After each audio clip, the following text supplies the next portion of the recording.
ইনস্টিটিউশনে সবাইকে স্বাগত। তো আজকে আমরা অ্যাপ্রোপ্রিয়েট প্রিপারেশনের ডায়েটটা নিয়ে আলোচনা করব।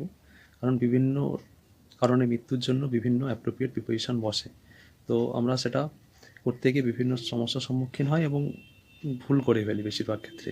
তো আশা করছি আজকের ডিসকাশনের পর আর কোনো ভুল হবে না এবং অ্যাপ্রোপ্রিয়েট প্রিপারেশনটা আর দেখারও প্রয়োজন থাকবে না। তো সঙ্গে থাকুন।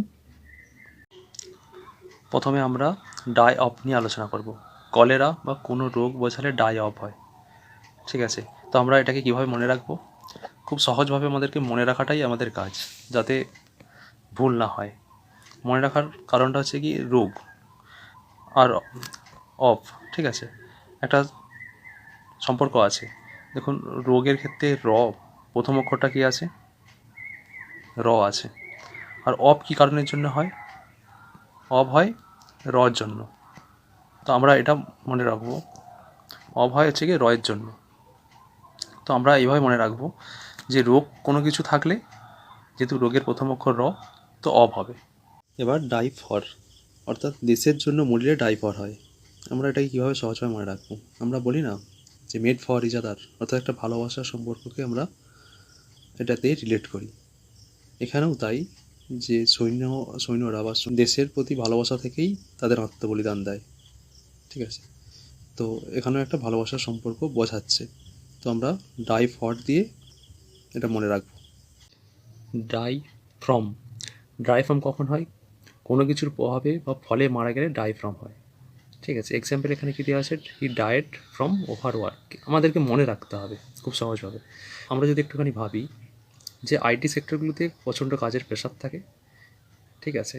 আমরা এইভাবে মনে রাখতেই পারি যে সোমবার থেকে আজ শনিবার হলো, একটানা কাজ করার ফলে তার উচ্চ রক্তচাপ বা স্ট্রেস, বিভিন্ন শারীরিক অসুস্থতার কারণে সে মারা গেছে। ফ্রম মানে একটা একটা সময় থেকে কাজ করার শুরু করেছিল এবং সেটা কন্টিনিউ করতে গিয়ে মারা গেছে।